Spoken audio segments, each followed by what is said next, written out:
Thank you for coming together tonight to talk about mental health in our community.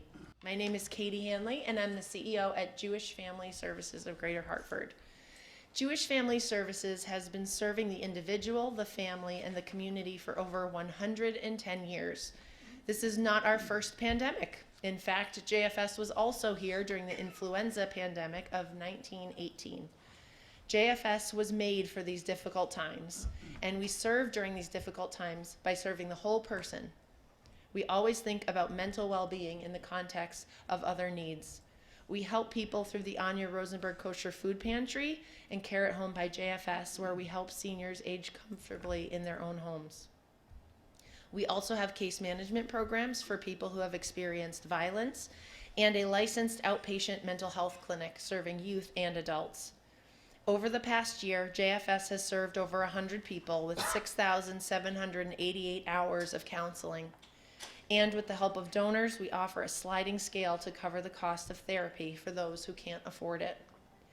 Most relevant to what brings us together tonight is JFS Holocaust Survivor Program.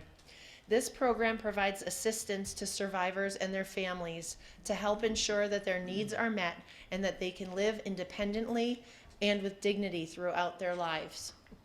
The Holocaust Survivor Program at JFS is a unique program that provides life-changing services throughout Connecticut. We administer this program with funding support from many sources, including the Conference on Jewish Material Claims Against Germany, also known as the Claims Conference, which is a nonprofit organization with offices in New York, Israel, and Germany, which secures material compensation for Holocaust survivors throughout the world. The Claims Conference negotiates for and disperses funds to individuals and organizations like ours. We here at JFS of Greater Hartford act as the state coordinator of services for Holocaust survivors throughout Connecticut. We partner closely with the Jewish Family Services of Greater New Haven to serve a total of 248 survivors. We receive additional matching support from Kavod Chef in order to help the Holocaust survivors we support get urgent and critical emergency services that they otherwise would not be able to afford, like dental care, medical care, food, emergency home care, emergency transportation, emergency utility support, home repair, and rent support.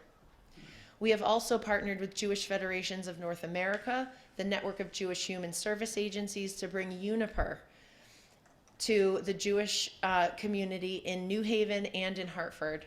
And thanks to support from the Jewish Federation of Greater New Haven and the Jewish Community Foundation of Greater Hartford, they are helping support the cost of that. So we will be providing technology to 100 Holocaust survivors and their caregivers at no cost to them. Supporting Holocaust survivors is a large part of what we do here at JFS, and this population with their history of trauma has a unique perspective and story to tell. That is why we are here tonight. When we come together to learn about the mental health needs of the survivors in our community, we can make a difference. So from the bottom of my heart, thank you all for being with us today. Your presence reminds us all of our mantra that you are not alone. No one should have to cope with their mental health struggles alone. JFS is here for this community, and together we will fight this mental health crisis. I want to give a special thank you to our sponsors, Nancy and Jeffrey Hoffman, Hartford Healthcare, the Institute of Living, Connecticut Children's, Accounting Resources Incorporated, Pension Consultants, Marcus Insurance, and Paragus Strategic IT. And also thank you to our community partners, the Jewish Federation of Greater Hartford, the Jewish Community Foundation of Greater Hartford, and the Mandel JCC, along with Voices of Hope. With the generous support of our business community partners and so many of you, JFS is able to serve over 2,000 people with vital programs and services each year. And last but not least, thank you to the JFS Embrace a Family and Embrace a Child community for your ongoing and important support, which ensures that JFS is able to care for our families and children in the community.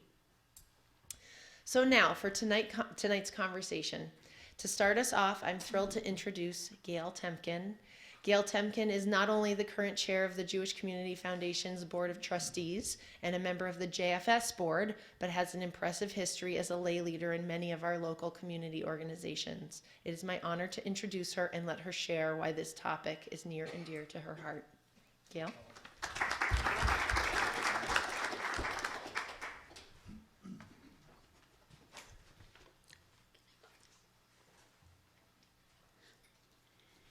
Thank you, Katie.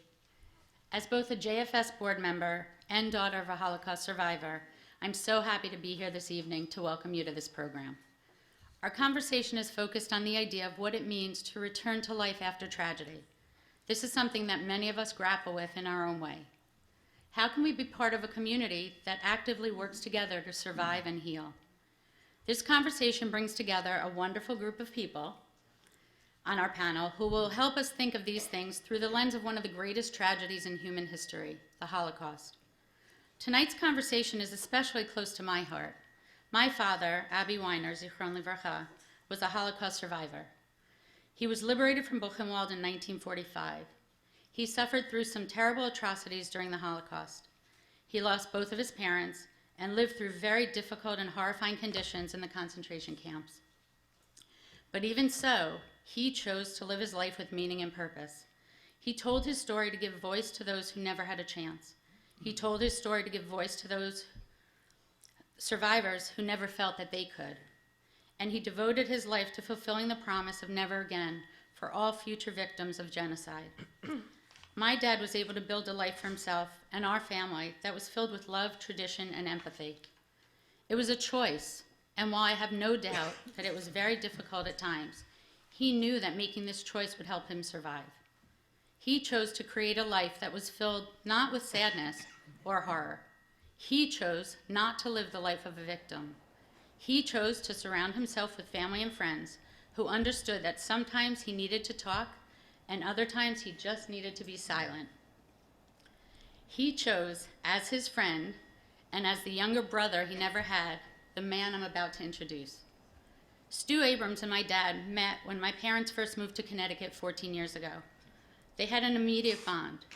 They would talk for hours and sometimes just sit together when they both knew words were not necessary. But when they talked, they would talk endlessly about many of the issues you'll hear discussed tonight. How do you choose to rebuild a life when it might just be easier to stay the victim? How do you seek out help when you may not even know that you need it? And how do you share your story while not looking for sympathy? I'm thrilled to introduce tonight's conversation moderator and my dear friend Stu Abrams. Stu's a teacher of genocide studies, psychology, history, and human rights education at Avon High School. He has served as the advisor to the school's Amnesty International chapter since 1998.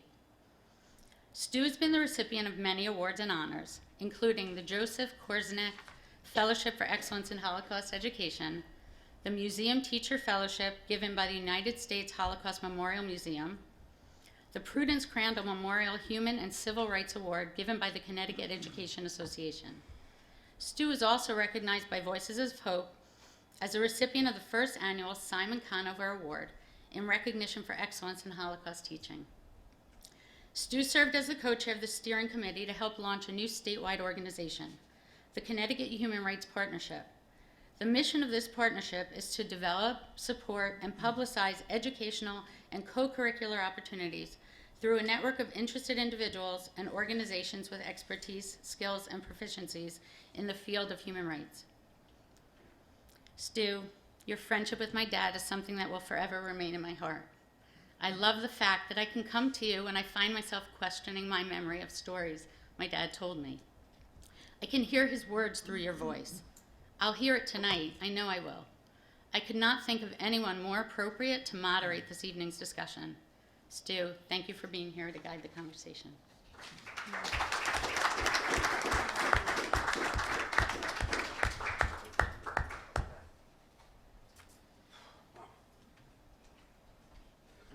Well, I have a new definition of bad luck, having to follow an introduction like that. Thank you, Gail. That was far more than I ever expected. Thank you all for being here tonight. I'm honored and humbled to have the opportunity to lead this conversation with such a distinguished panel of guests. Let me introduce them tonight. First, Dr. Lois Berkowitz. Dr. Berkowitz is a licensed clinical psychologist who works as the Director of Special Projects at the State of Connecticut Department of Children and Families. She previously had her own practice, primarily working with children and families in Avon, Connecticut, as well as part-time work with children and adolescents in psychiatric hospitals and day treatment. She's a founding board member of Voices of Hope, and she currently serves as the president of the board of the Jewish Children's Service Organization. She was also the founding member of One by One, a group consisting of children of Holocaust survivors and children of the Third Reich. The mission of that group is to work with groups in conflict, and through dialogue, by one, Dr. Berkowitz participated in a panel discussion at the United States Holocaust Memorial Museum about generational transmission of hate and trauma. As a child of a survivor of the Shoah, Dr. Berkowitz devotes her time, both professionally and personally, to addressing all forms of trauma, including the abuse and neglect of children, as well as the perpetration of any form of genocide upon a group of people. A quote from Lois: "In order to prevent the past from repeating itself, we must learn from it and act when we see it happening in our world today." Next, Dr. Leon Komaitis. Dr. Komaitis was born in Poland and came to the United States in 1949. He received his education at Yeshiva University and the Einstein College of Medicine, trained in pediatrics and pediatric cardiology. He is now the Emeritus Director of the Pediatric Cardiology at Connecticut Children's and Clinical Professor at the University of Connecticut School of Medicine. Eliane Sandler is a retired educator, born in Paris in 1947 to a German-born 19-year-old mother and a Polish-born father, both of whom were their family's sole survivors. Raised in Israel and arriving in America at the age of 9, Eliane was active in Holocaust commemoration from the 70s and co-founded the commemoration in Greenwich, Connecticut in the 90s. She recently stepped down from the board of Voices of Hope. Erica Kapeloff. Erica is the senior case manager for the Holocaust Survivor Program at JFS. 30 years after graduating from business school, after raising a family, being a foster family, a fresh air family, a guardian aid like Tim, and a Better Chance board member in Simsbury, Erica decided to return to school to pursue her master's in social work.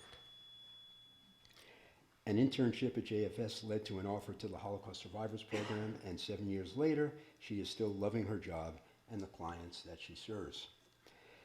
So thank all of you for generously giving your time to be with us tonight and to expand on this conversation. Before we get started, can the JFS staff members that are here now just raise their hands? Okay, great. For our audience here tonight, you've received a note card and something to write on when you arrived. If you have questions as we move along and you'd like to ask the panel these questions, just hand these cards to the JFS staff members and they'll bring them up to me, and we'll try and get through as many of them as we can in the time that we have. I probably won't get to all of them, but we'll do the best we can. Okay, so let's begin. In the spring of 1945, thousands of victims were liberated and freed from the vortex of violence that was World War II. And they were faced with an uneven road to recovery. The story of their survival does not end on their liberation day. Many presume the end of the war signaled a triumphant return to life. The reality is far more complex. Our distinguished panel will help shed some light on these complexities. So let's start with Leon. So to start with, can you share with us what brought you here tonight to join in this conversation? Thank you, Stu. Can everyone hear me? Okay. Thank you very much for the introduction and for the question. The thing that stimulated me to come here tonight was a phone call from Miriam asking me to. And I looked at the topic and it sounded interesting. I knew very little about it, but the panel seemed like a fascinating panel. And so I thought maybe I could come here and learn something. So that's basically why And I'm here. if we could just expand on that just for a minute, can you tell us a little bit about your experience immediately following the war, particularly as someone who was a child at that time? What did life look like for you? What resources were available to you? What kind of support, if any, did you have access to? Well, I was liberated in July of 1944 by the Soviet forces. I was then a little over 9 years of age. And immediately when the Soviets came in, I was in a monastery in a small town called Univ, which is in Ukraine today. And I spent 2 years in the Greek Catholic monastery there. But as soon as the Soviets came in, they started to persecute the priests, began to arrest them. Many of them were actually killed. And so I had to run away from there. And I ran away to the city of Lviv, which many of you have now heard of, and that was in 1944. And fortunately, there was a rabbi by the name of David Kahana, Rabbi Kahana, who had been a friend of my father's who survived the war, and he knew of my existence, and he arranged for a wonderful woman by the name of Mrs. Tola Wasserman, who to take me in and take care of me. I must tell you a little bit about Tola Wasserman. She was then just 35 years of age. She had lost her entire family. She was saved by her maid in what had been her former apartment house, and she was hidden for 2 years by that maid. All her friends told her she was crazy. She was still young, and no one knew what was ahead of her, and she shouldn't burden herself with a 9-year-old child. But she, thank God, persisted, and that's how we came to be together. Now, I want to tell you, just highlight for you a number of the issues that I was trying to deal with. The first was, of course, that only my brother was the only member of the family who survived. So my parents, my grandparents, aunts, uncles, and so on were all gone. For the last 2 years, I spoke Ukrainian. Now I was in a home that spoke Polish, and I went to a school that spoke Russian. So I had 2 new languages to get used to. I had to change from a ritual of a Christian religious environment. I was now living in a home as an only child, in contrast to the group living in an orphanage, which in itself was a big adjustment. I had to relearn after 2 years how to bathe and how to brush my teeth, which I hadn't done in 2 years. And most importantly, I had to learn how to respond to someone who truly loved me. Now, the only people in our social circle were other survivors, and so the entire conversation was always about their experiences in order to try to come to grips with those experiences. I, being a child and a polite one in a Polish environment, learned quickly that children listen but never speak. So I was never asked for my experiences. No one really was interested in my experiences. Memory, I think, is fickle, and memory, I think, is especially unreliable when it comes to feelings. So despite the fact that I was struggling with a number of issues that I mentioned to you, I can't tell you what my feelings were, but when I look back on it, I clearly had some, because I acted out by skipping school. Now, I loved riding the trams of Lviv, and the conductors were extremely good to me. They allowed me to ride free all the way to the end of the line, and at the end of the line, you have to take the electrical thing and turn it around so that the tram car can go back, and I learned how to do that. And I learned all of the streets of Lviv extremely well. But despite the fact that I missed a lot of school, look at my report card today, I did surprisingly well. I also became active in the Red Pioneers, which was a compulsory communist club for young children of my age. And at home, Mother Tola, as I now called her, placed great emphasis on proper manners. I was told how to politely listen, to keep quiet, how to greet a lady with a click of the heels and a gentle bow, a handshake and a kiss on the hand, how to eat correctly with knife and fork, how to set the table, etc. And in 1945, we were repatriated to Poland, and since it was dangerous in Poland at that time to be a Ukrainian, and it was dangerous to be a Jew, I changed my name to Leslaw Kuszarecki and enrolled in a Polish school now as a Roman Catholic Leslaw Kuszarecki. And this presented me with a whole new set of challenges, which I won't go into right now. Thank you, Leon. So, Lois, how about you? Can you share what brought you here to this conversation tonight? Sure. First, I want to thank JFS for the invitation to come here tonight. I really appreciate it. As a child of a survivor, I resonate a lot with what Gail talked about because your father reminded me a lot of my father. And I learned from him early on that you never pass up an opportunity to tell your story because he spoke of it every opportunity he got, and he thought it was important that anybody who will listen, he would talk to.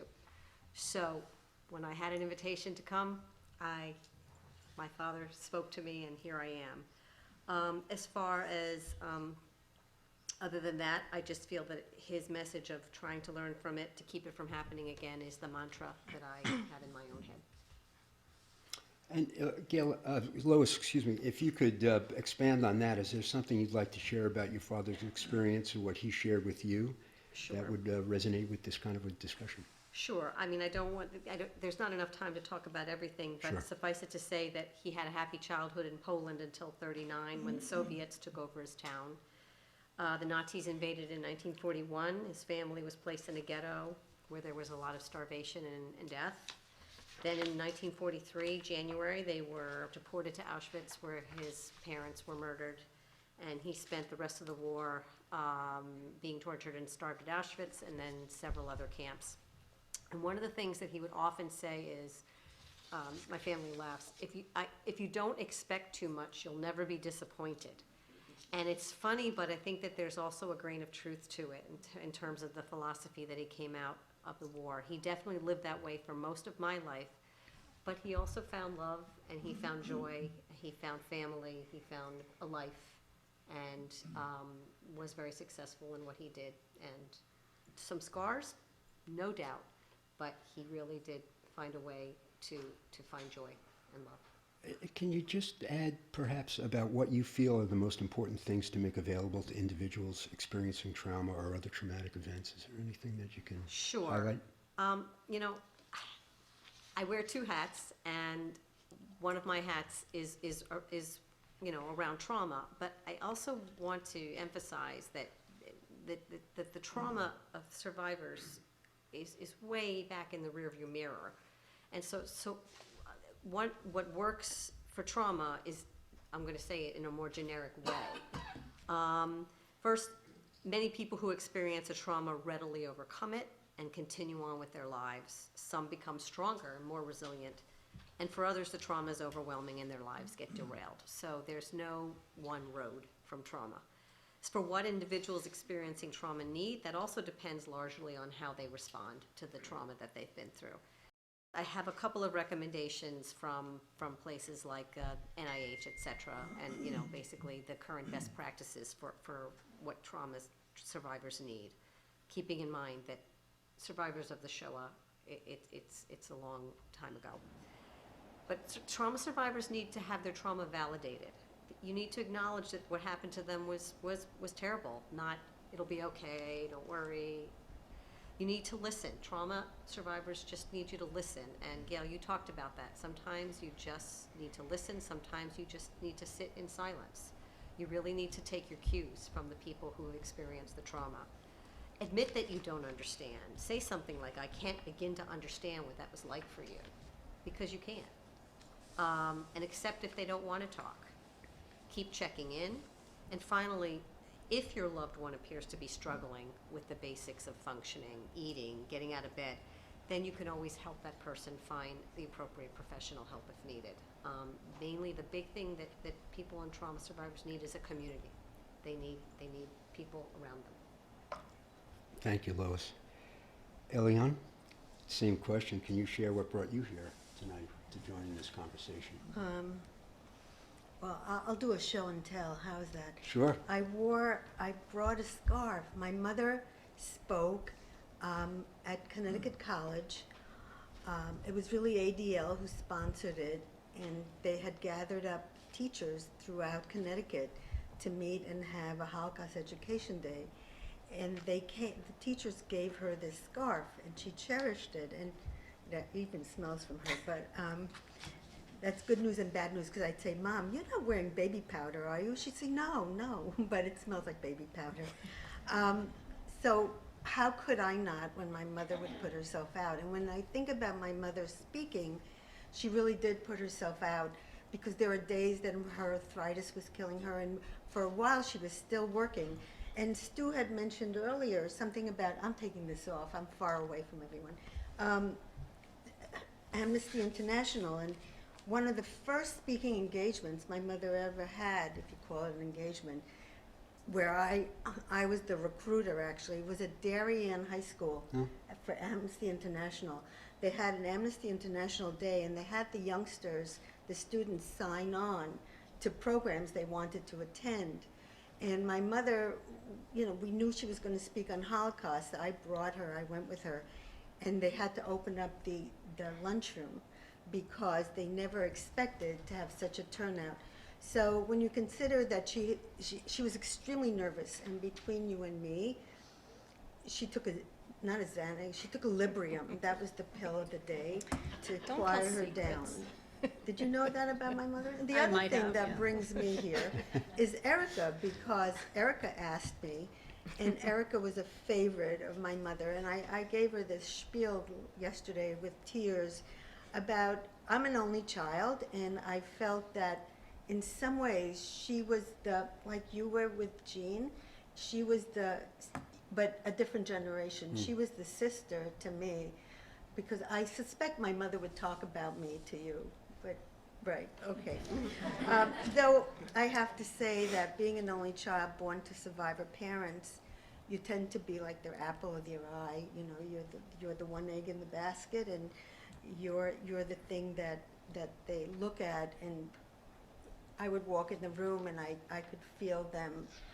I could do no wrong, even though there were times where, in that generation, there were times when you'd get a Ohrfeige, which is a German word meaning a slap. So it wasn't abuse. Don't go reporting her. But I think the way, when something was really important, the way they would let me know this is serious, Yeah. they would smack me. Yeah. And maybe some of you have had a similar experience. The other thing that came to mind when Leon was talking was at Liberation, and I'll move along because I know some of your questions. Sure. At Liberation, there was no liberation. There was a death march from a satellite camp of Auschwitz called Kutzbach. And so my mother was on this death march, and when they finally were found, and I won't go into the details of the death march and how she survived that, the Russians raped the young women, and these were women, my mother was 17. That didn't come out for many, many years, and it actually didn't come out till she did a program for Shoah Foundation. And there I was in the room, and it was the first time I had heard about the rape. And when you consider these women were emaciated, they hadn't had any nutrition, they hadn't had their menstrual cycle, and so here the Russians are coming in, and there's a whole, I mean, to follow up, one of my daughters did her research study on war and the atrocities that soldiers commit during war, and one of them is specifically about the Russians committing rape. The other thing, because we're part of this agency, and I'm very proud to be asked by JFS. I'm very proud to be connected to JFS. They were very available to my mother and to me. When my mother got very sick, I called Joan and I wept to her. I didn't tell anybody else, but I want to talk about agencies that were available or not available. So you get the survivor leaving and somehow with a Russian soldier, who was my father, finding their way to Paris, and then eventually, because in France you had to sign in to the police station if you were an immigrant every 6 weeks, and it was talk because Lois spoke of trauma. It made me think about that was very traumatic for her, and they decided to move out of France because they couldn't deal with this. But agencies that were available were the Red Cross. We would get packages in Israel of soup and cans, and I would get shoes from relatives in America. But the Red Cross came through, and eventually the Red Cross were the ones who notified my mother about where my grandfather had perished at that which camp, that he had been taken from Auschwitz to Buchenwald and murdered as a gift beaten to death as a gift to. And you know, the other day I just thought that we didn't say the name Hitler at home. We just didn't. I don't know what we said, but even now it like sticks in my throat now that I have that memory. So basically, you know, it was just the survivors were very alone. And when I think of Leon surviving the way he did, it's just extraordinary. Yeah. And I'm very proud to be on this panel with Leon and Lois and Erica. Yeah. Just a quick note for me, as an educator, when I was able to have survivors come and speak at Avon High School, they had more of an impact in an hour than I think I've had in my entire 100-year career of teaching. There was no way to identify whether it was your dad, your mom. A student at Avon made a film, Gisela's Legacy, based on your mom's life story. Which has had thousands of viewers Yeah, now. yeah. Jamie McNeil is. He must have graduated now. Yeah, He's he did. a And he's film doing documentary film student at USC. So anyway, thank you for that, Thank you. Erica. So what kind of support does JFS offer to Holocaust survivors and their families, and why is it important to offer this kind of support to this community? I think Katie really mentioned in detail everything that we do. The funding is through the Claims Conference. We have about $1.8 million this year to offer survivors in the Hartford and the New Haven area. I think in addition to the monetary amount in reparations that we give, I think what our agency is really good at is the relationships that we have with the clients. And even if we cannot offer money to the clients in reparations, or it's usually some type of monetary amount, it could be food pantry, it could be personal needs, is finding a way to help them in a different way. Unfortunately, we have very strict rules passed through the Claims Conference, through the German government, and we can't do everything we would like to do. But I'd like to think that what we find extremely important is to find a way to get the survivors what they need somehow. And it can't always be exactly what they need, but sometimes it's just an ear to listen to hear their story, to help them, and to help them walk away feeling just a little bit better, and maybe guide them to another resource.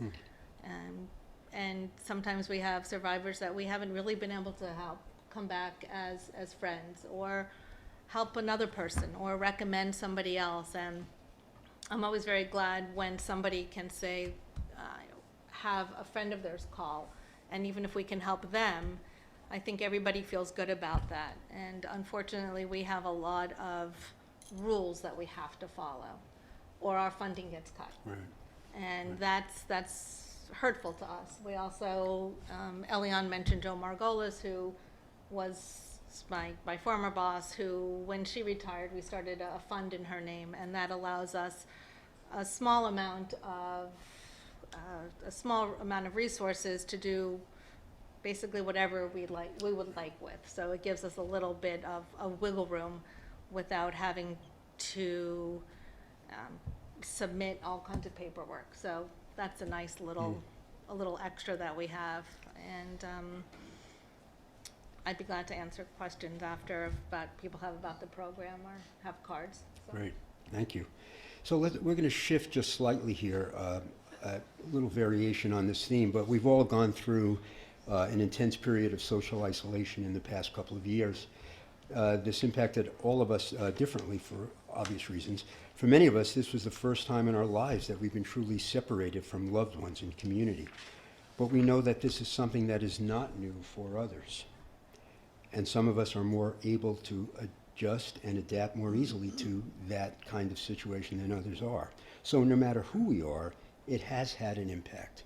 So, Leon, if I could ask you, can you share your thoughts about the impact of social isolation on being disconnected from family, friends, loved ones, and community, and how you think your experience as a survivor might have impacted you over the last couple of years? Well, there are members of the panel who are much more knowledgeable in the psychology of isolation than I am to discuss that, but I will discuss my own experience. As a matter of fact, I have to tell you that I don't know how my war experiences impacted my isolation that we've all endured over the past 2 years. I like to always say that we are an experiment where the N is 1 and then there's no control. So as a result, we are not sure how we would be if we didn't have the experience. But there is a favorite poem of mine by Alfred Lord Tennyson, Ulysses, which talks about the impact of experience on us.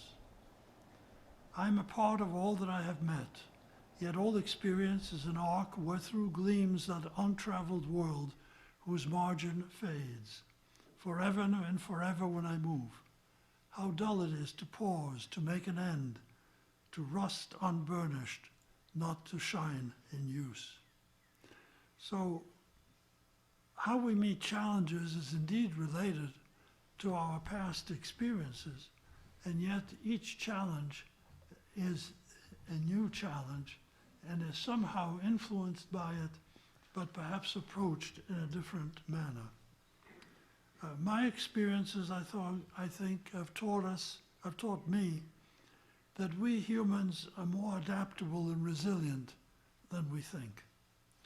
That every lock has a key, and our job is to find it and use it to open it. My childhood experiences taught me hope and great strength, because no problem I have faced since has been as challenging as the one I already overcame. I once heard a child psychiatrist say that the greatest gift we can give our children is to make them feel comfortable being alone in a crowd. To that end, my war experiences were a wonderful education and a great preparation. Thank you. Elian, can you share with us some of your family's experience with social isolation during the pandemic, and how you think that social isolation impacted you and your family? I think, when Lois talks about trauma, I wasn't there Right. when the trauma was happening to my family. But really, when I need to deal, I think of 1 foot at a time. And I think the death march just comes up. And you survive the death march by you just keep walking, Right. just keep going. I didn't experience social isolation in such a scary, frightening way. I think I felt part of a bigger community. I knew the entire world was struggling with social isolation. And I think that has to do with growing up in Israel amongst many, many survivors. We didn't talk about it, but we just worked every day to live another day. And Right. I don't see it as that isolating. Lois, Erica, would you like to add anything relative to this discussion of social isolation on how it is we function? I actually think that what Leon and what Elion said is it's an individual experience, and you bring whatever resources you have to the table when you're dealing with this. And I like the idea of what Elion said, which is the entire world was having the same experience at the same time, which I think makes a difference. I had a client, I would speak to clients frequently to see how they were doing, and I had one client who I remember very clearly said this didn't seem like that much to her after her experience in the Holocaust. She said, we went through so much more. And it didn't downplay what she was going through now, but it put things in perspective. And she felt she was fortunate that she lived with her daughter at the time. So she was comparing things in her mind, and everybody has their own perspective, but you can't downplay either. So to keep moving, the Shoah and other tragedies raise important questions, yet defy easy answers. At this moment in time when democracies, however precious, climate polarized, we look back on past historical failures to help us understand the present and to begin to build a road to the future. We can learn so much by studying the Holocaust and other tragedies that at times can leave us numb, feeling helpless. But arguably more importantly, there were a precious few men, women, and even children who opened their homes and their hearts. What makes such goodness possible? Why were some immune to the infection of evil? Why were there those that acted with compassion, decency, along with incredible physical and spiritual bravery? These are the people whose deeds we want to emulate, who can serve as a model for how we want to behave and what we want to become. And so with that thought in mind, Lois, perhaps you can tell us a bit about how trauma impacts individuals and communities and how that shows up for people as they work to heal and connect after tragedy. It's an easy question, thanks. Yes, I'll be here all week, right. So, I want to reiterate what I said earlier, which is a particular event can be experienced as traumatic for one individual and not be experienced as traumatic for another. And while we all react in similar ways when we're in immediate danger, our reactions after the threat is over really differs greatly from one person to the next, and I can't emphasize that enough. I think that healing takes different forms for different people, and again, I can speak as a clinician. We have lots of tools in our toolbox to help people today with trauma. There's never been a better time to get treatment for trauma than today. There's just a million different options out there. There's something called EMDR, eye movement desensitization processing. There's a number of wonderful things that clinicians can do. But there are things that people just can do to heal themselves. But it's all relative, again, to what your experience has been from the trauma. There's the 3 E's: events, experience, and effects. The events are what happened to you. The experience is then B, how do you, me, experience that? And it could be very disruptive for you, or it could be something that you are very resilient about. I can tell you that in my work at the Department of Children and Families, we could have 5 children in a family, all who experience the same abuse and neglect, and have 5 different responses to that abuse and neglect. Some of the kids, we use the word resilient. We don't understand enough about what's involved in resilience, and there's a lot of research going on. There's a lot of grant dollars going into trying to understand that. But to be honest with you, it's, as much as we have all these wonderful evidence-based treatment models, many people don't rise to the level of needing to be in therapy. So I think what's most important, and I've said it before, is, and I can speak for personal experience, my father healed because he had community.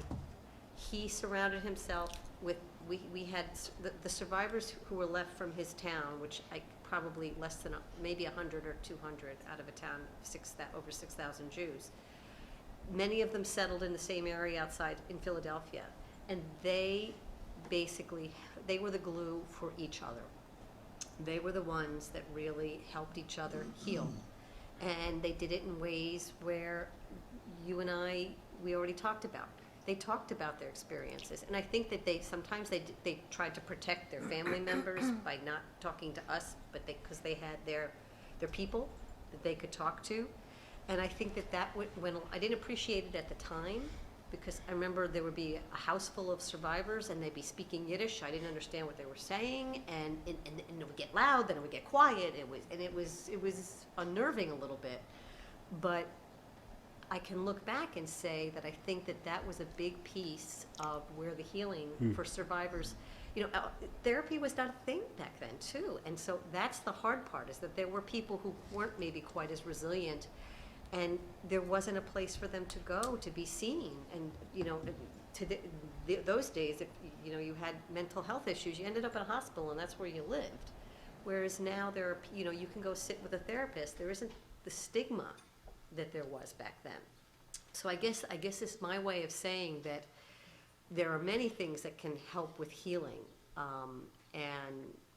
but I think the most important thing for those survivors who just put one step in front of the other. I mean, my father lived in a DP camp for 3 years before he ever left Germany, and there was support there. There were people who helped support him, but even then, it was really his community, his peeps, I like to call it, his peeps from Prishina. And so, more than anything else, that is my N of one experience in terms of what led to healing in the community. Thank you. Erica, perhaps from your perspective, someone who supports individuals in many ways beyond the clinical space, clinical therapeutic space, how do you navigate giving individuals space to share their stories or not, as they want to? I really leave it up to them. I think many people are leery about starting the story. Some people jump right in and want to give all of the details. Most people don't. I think it's establishing a connection and a trust and just listening. I think Lois said the word listening earlier, and just knowing that they're there, you're there to listen to, you're not judging them, you're simply hearing what they're saying and nodding at the right time and showing that you're really involved in their story, and asking questions where appropriate and admitting things that you didn't know and learning from them. I think people like to teach, usually. I think people like that they're telling you a story, that they're teaching you something. I think people get joy out of teaching. And I think it's good to know that you're learning something. I like learning things as well. And I think people appreciate that you want to learn as well. And really it's the listening. And I would say most of my clients, the longer I've known them, the more they've told me. And the more now they want to know about me as well, which sometimes gets tricky in my role. Right. But we've negotiated that. And some clients are more nosy than others, but that's okay. So we have talked about some very heavy topics tonight, and we know that this heaviness can weigh on us, even as it can energize us to take action. We want to bring this part of our conversation to a close with a focus on hope, optimism, and healing. So open this up to the panel. What role do you think hope plays in healing after tragedy? Who would like to start us off? Well, I'll address it. I'll jump in. I have 3 daughters, I know. and I'm still stuck on nosy.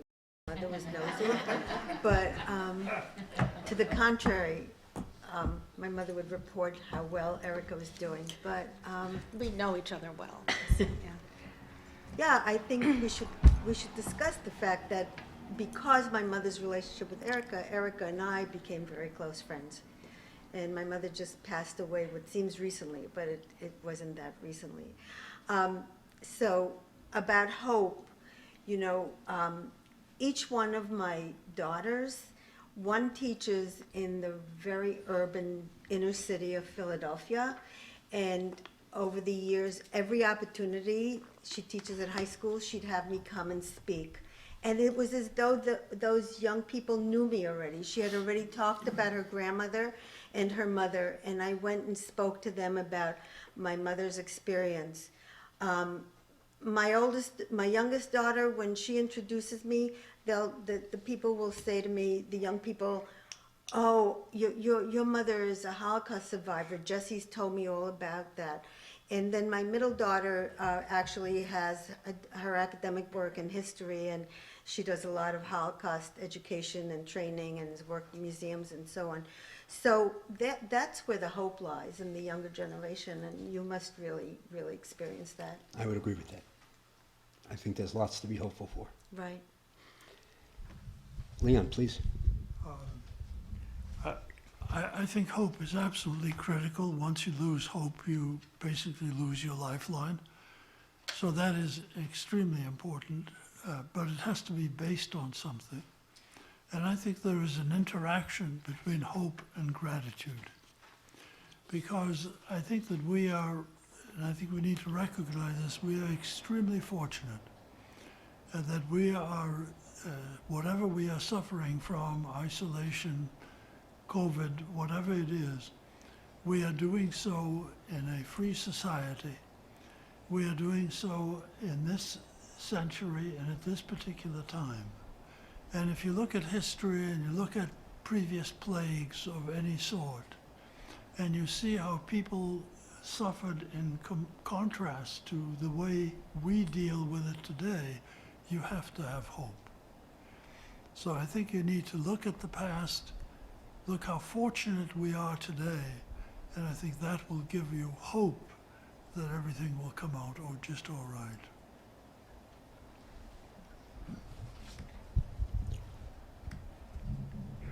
What they said. But I think, when I think about hope, I think about taking one foot in front of the other and continuing to move forward and not always looking back. But I also think that for me, the thing that brought my father the most joy was just being around my children, being around his grandchildren. They were the future for him. And so for me, they're a big piece of my hope for the future. All same thing. My murdered family, my father lives on in them. My husband and I live on in them. And the other piece of the thing that gives me hope is I like to give back in however, and in somehow giving back comes back to me. It's an interesting phenomenon. And so those two things, the future, my children, and giving back, and which feeds my soul, is part of how I feel hopeful about the future. Something that I wanted to bring up that I think I can tie into this hope is that there's many people who would not take any money from the German government, blood money. And I started to speak to people about thinking about taking the money and using it for something that they, and maybe I could have put it in, have hope in. Maybe giving it to something that they find hope in. And maybe I'll use that term going forward. Right. That's a great idea. I want to be respectful of everybody's time. So what I'd like to do, we have 3 really terrific questions. So I'd like to go to those now and then have perhaps one last question, and then we'll wrap it up. So this first question asks, science suggests that the response to trauma is intergenerational. It may affect children of survivors. Does JFS need to also focus on this population? Erica, that sounds like you may take the first shot at that one. That's almost really a clinical question, and trauma can be intergenerational. I mean, there are studies how it's in utero as well. And, you know, in terms of what the claims conference is doing, there isn't a lot, as far as I know, that's being done for second generation at this time. That's a different question. How second generation or third generation even could be funded with their needs. Right. But it is definitely an intergenerational. And there are people that do come to clinicians at Jewish Family Services for help with that. And there is a great effect, as all the 2Gers here can tell you, on the effect having a parent as a survivor has spun off on them. Yeah. Lois? Yeah. I think that the research about the epigenetics of trauma is promising, and it's still very much in its infancy. There's a lot more that needs to be looked at. They don't really understand the mechanism behind it, but there's definitely something there, and they're doing a lot of research on that. I think that just like anybody who grows up in any home, your parents are your first influence. And I found that I learned something that I didn't know before when I went to Germany to do this dialogue group with children of Nazis and children of Holocaust survivors. For the first time in my life, I met children of survivors whose parents were so scarred by their trauma that they were abusive to their children. I was stunned by that revelation. But I guess given my field of study, I shouldn't have been so surprised, but I was. And so I think that that's another thing you need to think about when you think about children of survivors. It's very much how, you know, what resources did their parents have to give to them, and you know, how they were able to either also become resilient as a result, or have some emotional scars because of it. And some of us children of survivors talk about, you know, there was pressure, you know, to make up for the loss. So in that respect, there's certainly things that children of survivors grapple with. But I'll reiterate, the good news is, you know, if you need to talk to a therapist, you can talk to a therapist. If you need to just talk to other children of survivors who can relate to your experience, you can do that as well. So all of that applies. So the next question we have is, what do we know about some who resisted evil and helped protect Jews from Nazis? The question was, what do we know about some who resisted evil and helped protect Jews from Nazis?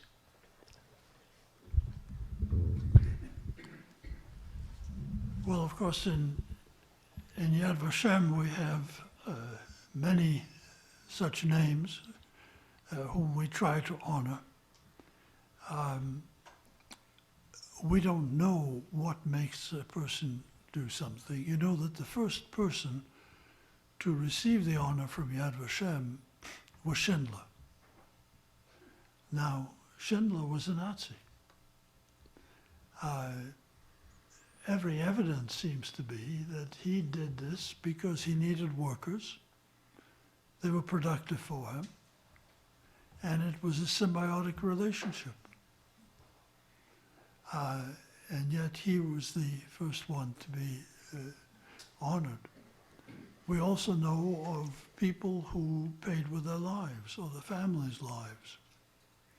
We know people who did it from religious conviction. So I'm not sure there is one motivation, and I'm not sure that there is something that is uniform about those who did versus most who didn't. The toughest question that I have ever faced myself in my mind, trying to be honest, is if this occurred in Hartford, where would I be? Which side would I be if my life depended on it? And I must honestly tell you, I don't know. Just to interject one point real quickly here. Speaking of those righteous among the nations at Yad Vashem, approximately 3/4 of them were not rescuers who went out seeking to rescue people, but rather they were faced with the situation and then responded. And then for many of them it snowballed and it became overwhelming for them. But it is a fascinating topic, and the reality is we're all pretty much wired the same way, so if one person conceivably could do these kinds of things, so could we all. The last question we have is, each survivor shares or shared their experiences verbally or otherwise. How do you believe trauma gets transmitted to subsequent generations?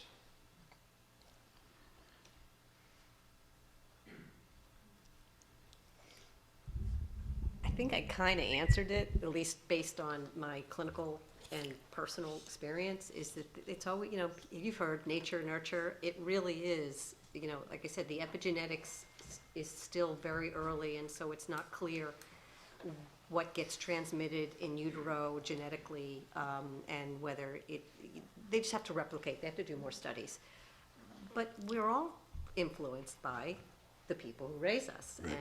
and I can only speak personally.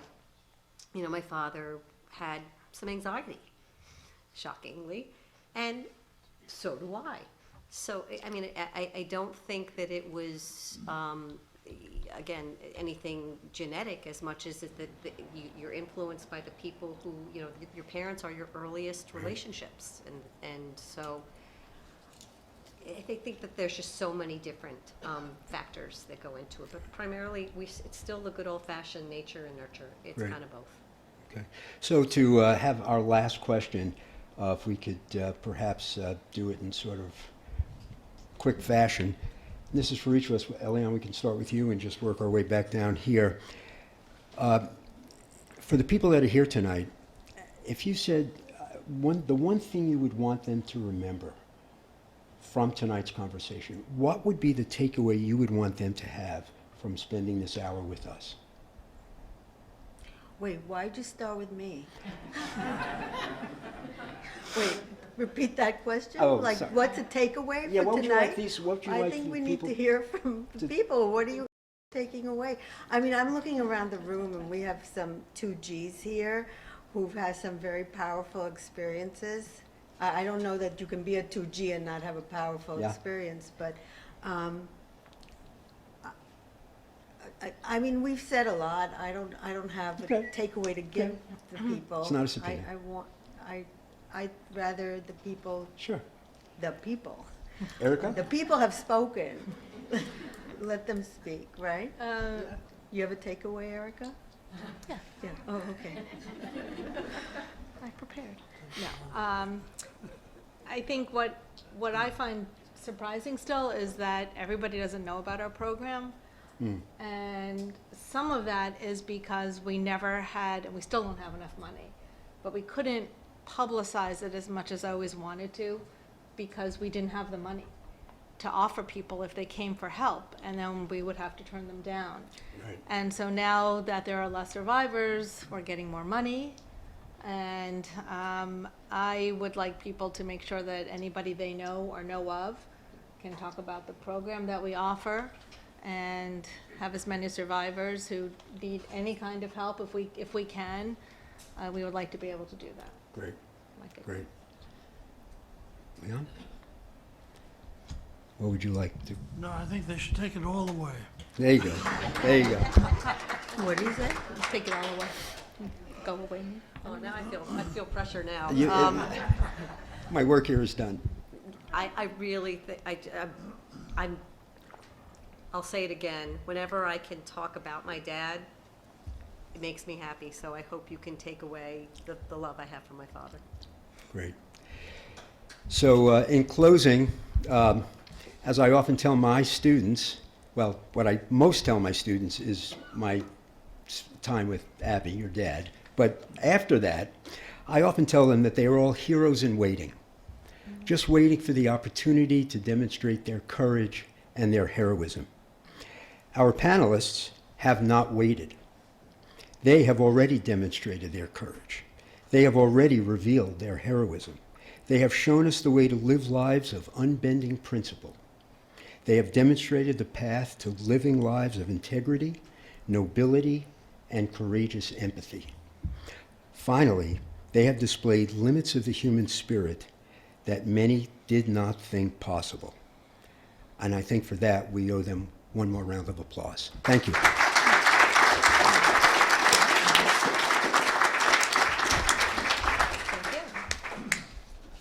I just want to say, the reason I joined the panel was I heard that Stu was going to be part of it, and he really did us proud.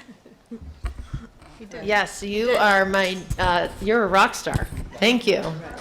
You all are, and I think that Elian and Erica, I think you need to take your show on the road. You got a great dynamic going on there. Yeah, we do. That's beautiful. Thank you, Stu. Thank you, Dr. Berkowitz, Dr. Komides, Elian, Erica. Thank you so much. Some takeaways for me were this concept of you were the only child of your parents that were Holocaust survivors, and there's something so touching to me about that, and then what you all said about hope and how just to imagine you were all their eggs in one basket, that was so much hope for them, and I think they must have known that, your daughters would be telling the story, and I think your comment about how the children are really provide hope for so many people is just really touching for me. So that's a big takeaway for me. And early on in the conversation, Doctor, you said something about you learned to respond to people who were showing you true love or honest love, and you had to learn how to accept that. And I was just very struck by that. And I think that probably everybody in this room can relate on some level how that is something that can be learned and unlearned depending on how we treat each other. And so I'm very touched and so appreciative of your time, and particularly appreciative of your time in person. There's a few times while you all were speaking that I was like, I am so glad they're not in boxes. That you really get a sense of how three-dimensional people telling you this is so much better. Thank you so much for being here in person. So I just want to say another heartfelt thank you to our sponsors, our community partners, and our donors for making this program possible. You're all tireless in your support of the community. There's really not a community that is so supportive like this one. And I promise that if and when the day comes that we all need some kind of support, you will be very glad that you live in this community with these people. And I'm very honored to work alongside people like Erica and Miriam and Kim and Nancy and Elizabeth and Laura and Patty. Did I get us all? Yeah, we're all here. And then, of course, our incredible board members and Dr.